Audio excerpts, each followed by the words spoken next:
O silêncio que paira sobre a Gávea neste exato momento é muito mais ensurdecedor do que qualquer grito de torcida. O que aconteceu após o apito final na Recopa Sul-Americana não foi apenas uma derrota dentro das quatro linhas, foi o rompimento de uma represa que segurava egos, decisões questionáveis e uma crise institucional que acaba de explodir nos bastidores do Flamengo. Se você acha que o problema foi apenas o placar contra o Lanús, você não faz ideia do que está acontecendo nas salas fechadas do Ninho do Urubu.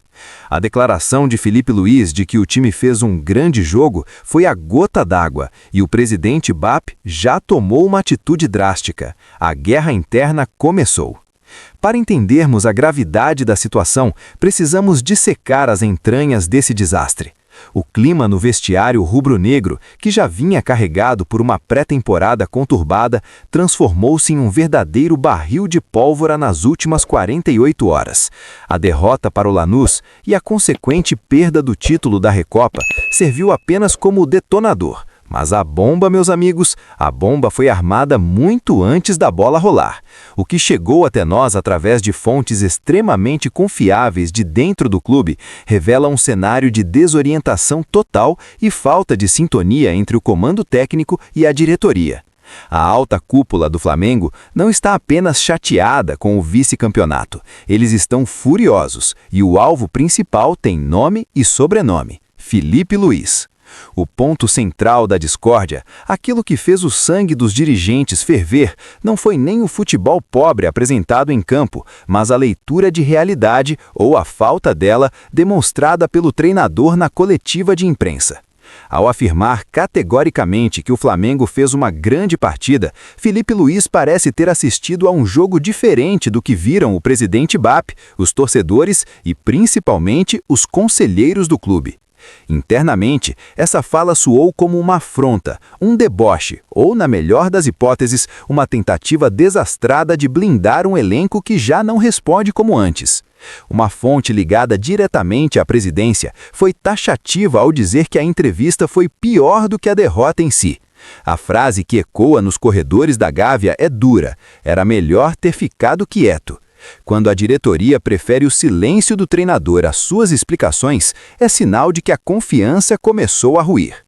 Mas se as palavras machucaram, as atitudes feriram ainda mais. O que poucos sabem e que estamos trazendo à tona agora é o caos tático e logístico que precedeu a decisão. Imagine você ser um jogador de elite, titular absoluto, treinar a semana inteira focado em uma estratégia e descobrir já dentro do estádio, minutos antes de entrar em campo, que você foi barrado. Foi exatamente isso que aconteceu. A escalação contra o Lanús foi uma surpresa chocante não apenas para a imprensa, mas para os próprios atletas. Lucas Paquetá e Pedro, nomes de peso, pilares do time, foram pegos de surpresa. O Flamengo treinou com uma formação na terça-feira, ajustou detalhes com esse mesmo time na quarta, e na hora da verdade, Filipe Luís sacou uma escalação da cartola. Essa quebra de expectativa gera mais do que confusão tática, ela gera desconfiança. O jogador começa a questionar se o comandante sabe o que está fazendo ou se está agindo no desespero. E quando a desconfiança entra no vestiário, a autoridade sai pela porta dos fundos. E não pense que a diretoria está alheia a esse movimento. O presidente BAP, conhecido por seu perfil centralizador e exigente, está sob pressão máxima. Ele não apenas ouviu as reclamações, ele sentiu o golpe político. A pressão para que ele cobre o treinador de forma enérgica é gigantesca. Não existe mais espaço para passar a mão na cabeça. Diante desse cenário caótico, BAP convocou uma reunião de emergência, uma conversa que promete ser tensa e definitiva, para cobrar explicações detalhadas de Filipe Luís. A pauta não é apenas o resultado, mas os critérios. Por que mudar tudo na última hora? Por que insistir que o time jogou bem quando criou pouquíssimas chances reais em 120 minutos de futebol contra um adversário tecnicamente inferior? Essas são as perguntas que BAP vai jogar na mesa, e as respostas podem definir o futuro do comando técnico do Flamengo. Interrompemos essa análise profunda dos bastidores para um recado crucial. O que você está ouvindo aqui não é o que a mídia tradicional vai te contar. Nós trazemos a verdade nua e crua, doa a quem doer. Se você quer continuar recebendo essas informações privilegiadas e análises sem filtro sobre o Mengão, este é o momento. Inscreva-se agora no canal Urubu em Pauta, ative o sino das notificações e deixe o seu like neste vídeo. O seu like é o combustível para continuarmos investigando o que tentam esconder de você. Faça parte da nossa tropa de elite agora mesmo. Voltando ao olho do furacão, a insatisfação não se restringe à diretoria. O elenco está rachado e o descontentamento começa a vazar para os microfones, o que é um sintoma gravíssimo de perda de controle. A zona mista pós-jogo revelou feridas que estavam abertas. A declaração de Everton Cebolinha foi vista internamente como um tiro no pé, ou pior, como uma tentativa de chantagem emocional em um momento de fragilidade. Ao dizer publicamente que ninguém o procurou para renovar e lembrar a todos que vive seu último ano de contrato, Cebolinha jogou uma pressão desnecessária sobre o clube na hora errada. A cúpula rubro-negra interpretou isso como oportunismo. A resposta que circula nos bastidores é fria e direta. Atletas insatisfeitos têm que fazer por merecer. A mensagem é clara: ninguém vai renovar contrato no grito ou na imprensa, muito menos após um vice-campeonato vergonhoso. E se você acha que Cebolinha é um caso isolado, está muito enganado. O buraco é mais embaixo.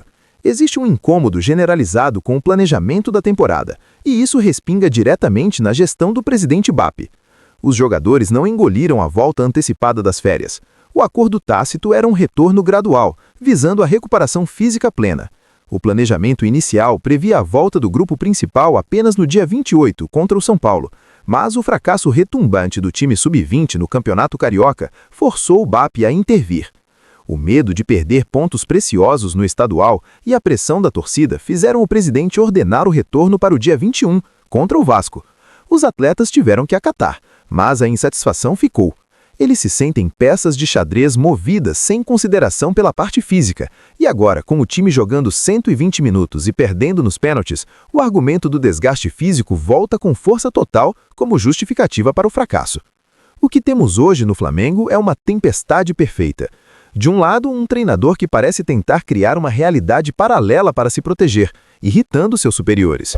Do outro, uma diretoria pressionada politicamente, que interfere no planejamento e exige resultados imediatos, cobrando explicações táticas que talvez nem eles entendam completamente.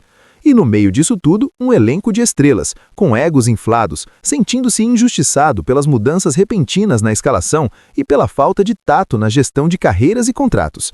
Jogadores como Paquetá e Pedro, barrados sem aviso prévio, dificilmente esquecem esse tipo de tratamento.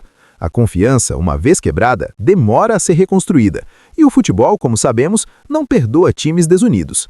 A reunião convocada por BAP com Felipe Luiz não será um bate-papo entre amigos, será um inquérito.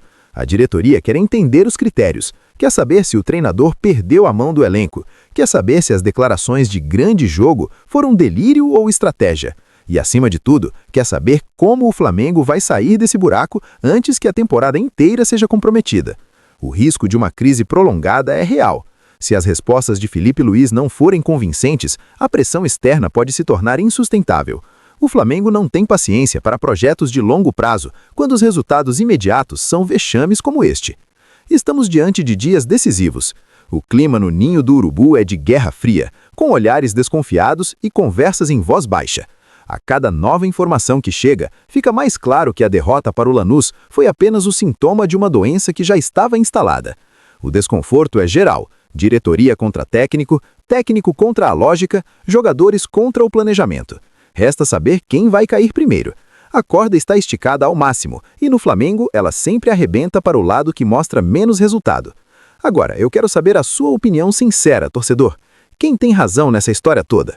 O Felipe Luiz está certo em dizer que o time jogou bem e proteger o elenco, ou a diretoria tem razão em estar furiosa com essa falta de autocrítica? E sobre o Cebolinha e os barrados, é corpo mole ou injustiça? Vá agora nos comentários e escreva o que você pensa. O debate está aberto e a sua voz precisa ser ouvida no meio desse caos. Comente agora.